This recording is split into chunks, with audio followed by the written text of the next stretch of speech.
प्यारे बच्चों, आज हम लोग कक्षा 8 है, विषय सामाजिक विषय के अंतर्गत पृथ्वी और हमारा जीवन। जैसा सामाजिक विषय में 2 पार्ट हैं, 2 पुस्तकें पढ़ाई जाती हैं, एक इतिहास के रूप में, दूसरा भूगोल के रूप में। तो हमने अब तक जो है इतिहास विषय में लगभग 5 पाठ आपको पढ़ा दिया है। आज हम लोग जो है भूगोल शुरू करेंगे, पृथ्वी और हमारा जीवन के बारे में जानकारी करेंगे, जिसमें पहला पाठ है संसाधन। तो संसाधन जिन साधनों के माध्यम से जो है अथवा जिस माध्यम से हम अपनी दैनिक जीवन की आवश्यकताओं को पूरा करते हैं अथवा अपने उत्पादन का कार्य करते हैं, उसे संसाधन कहते हैं, उसे संसाधन कहा जाता है। तो संसाधन मानव के लिए महत्वपूर्ण यानी कि संसाधन होता है, जिसका हम उपयोग प्रयोग करके हम विकास के रास्ते पर आगे बढ़ते हैं अथवा निरंतर विकास करते हैं। तो यह संसाधन का वर्गीकरण अथवा संसाधन के प्रकार, संसाधन कई प्रकार के होते हैं। संसाधन के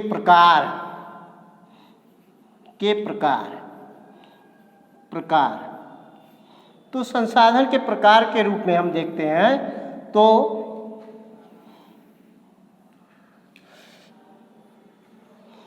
पहला है प्राकृतिक संसाधन। प्राकृतिक संसाधन।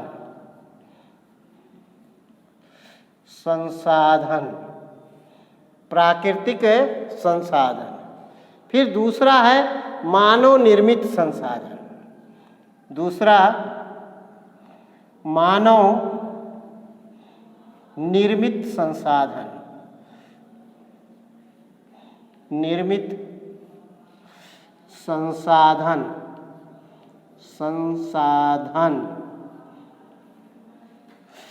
तीसरा है मानव संसाधन। मानव स्वयं संसाधन है, मानव अपने आप में स्वयं संसाधन है। मानव संसाधन।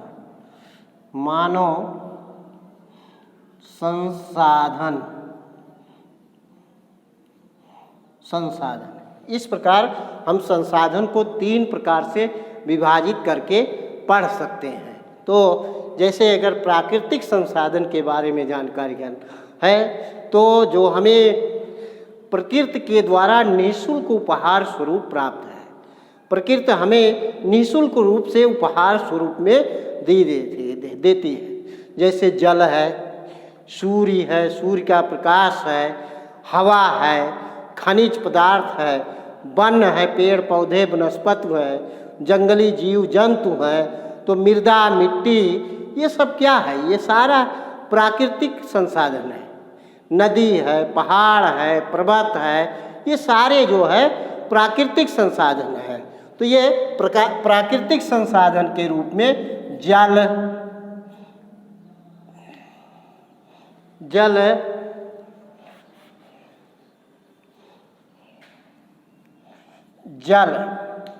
अब जल में जैसे नदी का जल है, झील का जल है, महासागरों का जल है, सागरों का जल है, जमीन के अंदर भूमिगत जल है, तालाबों का जल है, वर्षा का जल है, ये सभी जो जल जो है ये क्या है? प्राकृतिक संसाधन है।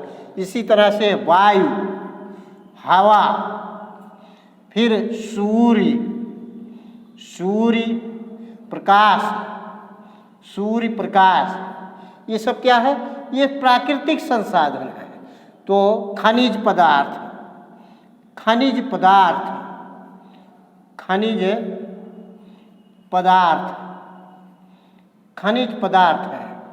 ये खनिज पदार्थ में जैसे कोयला है, पेट्रोलियम है, अबरख है, मैग्नीज है, ये सब क्या है? ये सारा खनिज पदार्थ के रूप में है। वन वन्य जीव, वन्य जीव यानी कि वनों में पाए जाने वाले जीव जंतु। इसके अतिरिक्त जो है यानी कि वनस्पतियां हैं, वन्य जीव जंतु हैं, मिट्टी, मृदा या मिट्टी, मृदा या मिट्टी, मिट्टी, ये हम क्या है, ये सारा प्राकृतिक संसाधन के रूप में पाया जाता है, जो हमें प्रकृति के द्वारा जो है निःशुल्क रूप से उपहार स्वरूप प्राप्त है। तो कुछ जो मानव के निर्माण द्वारा अथवा मानव स्वयं अपने द्वारा जो है अपने बुद्धि और विवेक का प्रयोग करके जो है संसाधनों का निर्माण करता है, तो उसे क्या करते हैं, मानव संसाधन कहते हैं। जैसे घर, घर, विद्यालय, सड़क, रेल, सड़क, रेल, हवाई जहाज, यानी कि मानव द्वारा जो भी बनाए गए हैं, वो जो भी संसाधन जिनका उपयोग प्रयोग करता है, वो सब मानव संसाधन के रूप में पाया जाता है। अस्पताल, अस्पताल, सरकारी भवन, भवन, भवन, ये सब क्या है, ये मानव के निर्माण के द्वारा जो है मानव स्वयं इसका निर्माण करता है। मानव इसे इसीलिए जो है यह मानव निर्मित संसाधन कहा जाता है। तीसरा मानव संसाधन, मानव स्वयं संसाधन है। जिस देश का मानव जितना ज़्यादा विवेकशील होगा, जितना ज़्यादा बुद्धिमान होगा, वो देश उतना ज़्यादा विकास करता है। इसलिए मानव संसाधन देश के विकास के लिए भी जो है महत्वपूर्ण भूमिका रखता है। किसी देश में बहुत ज़्यादा जनसंख्या हो जाती है अथवा देश के जिस पर देश का प्रतिकूल प्रभाव पड़ता है, खाने पीने रहने आदि की समस्या उत्पन्न होती है, तो वह मानव संसाधन उस देश के प्रतिकूल होता है। तो इस तरह से यानी कि तीसरा मानव संसाधन स्वयं में अपना संसाधन है। इसी तरह से संसाधन को अलग तरीके से विभाजित किया जाता है, जैसे नवीकरण संसाधन, नवीकरण संसाधन, नवीकरण संसाधन, नवीकरण संसाधन, संसाधन, नवीकरण संसाधन यानी कि ऐसे संसाधन जो जिसकी भविष्य में समाप्त होने की संभावना नहीं होती है अथवा वह उसकी सर्किल चलता रहता है, वो हमेशा अपने आप में परिवर्तन होता रहता है, तो इसे नवीकरण संसाधन कहा जाता है। जैसे सूर्य प्रकाश, सूर्य प्रकाश, जल,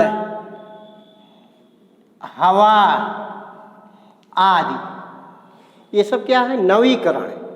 ये यानी कि सूर्य बहुत, ये सूर्य से जो प्रकाश हमें मिल रहा है, ये क्या है, नवीकरण संसाधन है। ये भविष्य में समाप्त होने की इसकी संभावना नहीं है। हवा भविष्य में इसे समाप्त होने की संभावना नहीं है। जल भविष्य में समाप्त होने की संभावना नहीं है। यद्यपि मानव के क्रियाओं के द्वारा अथवा मानव के प्राकृतिक दोहन के द्वारा इसमें दोष उत्पन्न हो सकता है, लेकिन ये समाप्त नहीं हो सकता, इसलिए इसे अक्षयशील संसाधन भी कहते हैं। इसे अक्षयशील संसाधन भी कहते हैं। अक्षयशील, अक्षयशील संसाधन, अक्षयशील संसाधन भी कहते हैं इसको। नवीकरण संसाधन को अक्षयशील भी संसाधन कहते हैं। दूसरा अनवीकरण संसाधन, अनवीकरण संसाधन, अनवीकरण संसाधन, आनवीकरण संसाधन।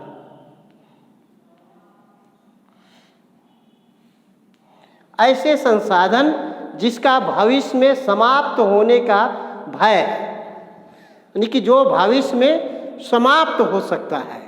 जैसे भूमि खनिज जो है अथवा भू खनिज में जमीन के अंदर तमाम तरह की खनिज पदार्थ पाए जाते हैं, तो उन खनिज पदार्थों का हम निरंतर खुदाई करके उपयोग प्रयोग कर रहे हैं, वह धीरे धीरे समाप्त हो जाएगा। उसकी समाप्त होने की संभावना है। जैसे कोयला है, अभ्रक है, प्राकृतिक गैस है, यानी कि पेट्रोलियम है, ये सब क्या है? ये हम जमीन के अंदर से प्राप्त करते हैं और जमीन पर पृथ्वी में एक निश्चित मात्रा में अथवा सीमित मात्रा में उपलब्ध है, जो जिसका उपयोग निरंतर उपयोग करते रहे तो भविष्य में समाप्त हो सकता है। इसीलिए इसे आनवीकरण संसाधन कहते हैं। जैसे कोयला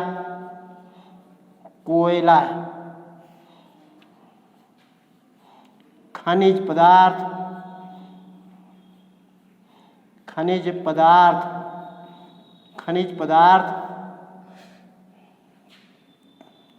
पेट्रोलियम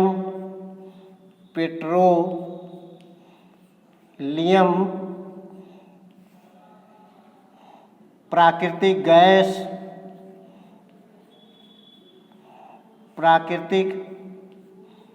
गैस आदि। ये क्या है? ये आनवीकरण संसाधन है। ये भविष्य में ये समाप्त हो सकता है। इस तरह से ये यानी कि हमें इसका प्रयोग जो है इस तरह से करना चाहिए जिससे हम लंबे समय तक प्रयोग करें, अथवा आने वाले पीढ़ी भी जो है, हमारी आने वाली पीढ़ी भी उसका प्रयोग उपयोग करके अपने विकास का काम कर सके। तो इसलिए यह आनवीकरण संसाधन है, ये सीमित मात्रा में है, इसकी समाप्त होने की संभावना होती है। तो मानव निर्मित संसाधन, मानव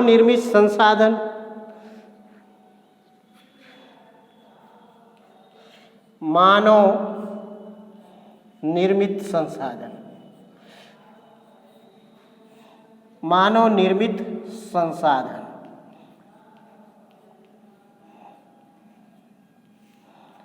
आवश्यकता आविष्कार की जननी है। मनुष्य की अपनी आवश्यकता, जैसे जैसे उसकी आवश्यकता बढ़ती गई वैसे नए नए आविष्कार, नए नए खोज वो करता रहा। तो मानव एक विशिष्ट प्रकार का, यानी मानव निर्मित संसाधन जो है, ये मानव के द्वारा निर्माण किया गया संसाधन। आपको बताया गया था, जैसे घर है,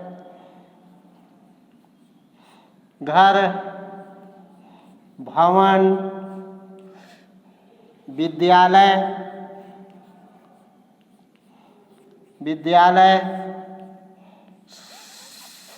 सड़क, रेल, हवाई जहाज,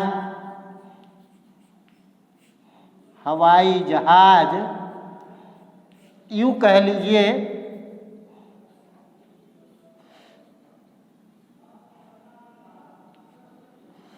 हवाई जहाज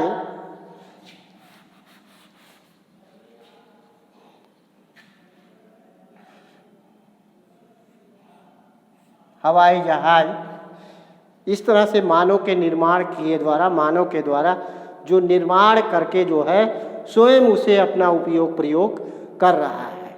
तो यहाँ तक सुई से ले करके हवाई जहाज तक जिसको मानव स्वयं निर्माण किया है, चाहे वो फर्नीचर हो, चाहे वो आभूषण हो, चाहे वो बर्तन हो, चाहे वो अस्त्र शस्त्र हो, यानी कि किसी भी प्रकार का जो संसाधन है, वो संसाधन जो मानव के द्वारा निर्माण किया गया है और उसे मानव स्वयं अपने उपयोग और प्रयोग में ला रहा है, तो उसे मानव निर्मित संसाधन कहा जाता है। मानव संसाधन स्वयं अपने में एक विशिष्ट संसाधन है। मानव संसाधन मानव संसाधन ये स्वयं अपने आप स्वयं मानव एक विशिष्ट संसाधन है, एक विशिष्ट संसाधन है, एक विशिष्ट संसाधन है। मानव एक स्वयं विशिष्ट संसाधन है। आप देखते हैं कि जिस देश के मानव अथवा ज़्यादा पढ़े लिखे हैं, ज़्यादा विज्ञान के क्षेत्र में आगे हैं, वह देश ज़्यादा प्रगति किया है। तो इस तरह से वही एक विशिष्ट संसाधन है जो स्वयं उसका उपयोग प्रयोग करके अपना स्वयं का विकास करता है। इस तरह से ये संसाधनों के बारे में आपको जानकारी दी गई। संसाधन जो भी हैं हमारे पास वो बहुत ही महत्वपूर्ण है, हमारे विकास के लिए जो है निकी बहुत ही महत्वपूर्ण है। इसलिए संसाधन का संरक्षण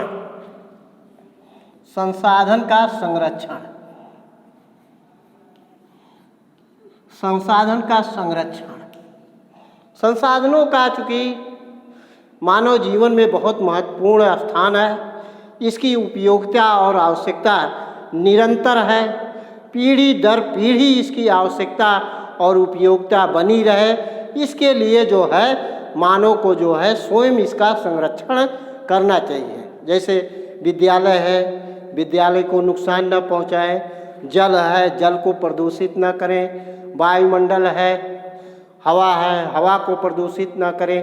तो इस तरह से यह या खनिज पदार्थ है, पेट्रोलियम है, इसका यानी कि नष्ट ना होने पाए उसका संरक्षण करें।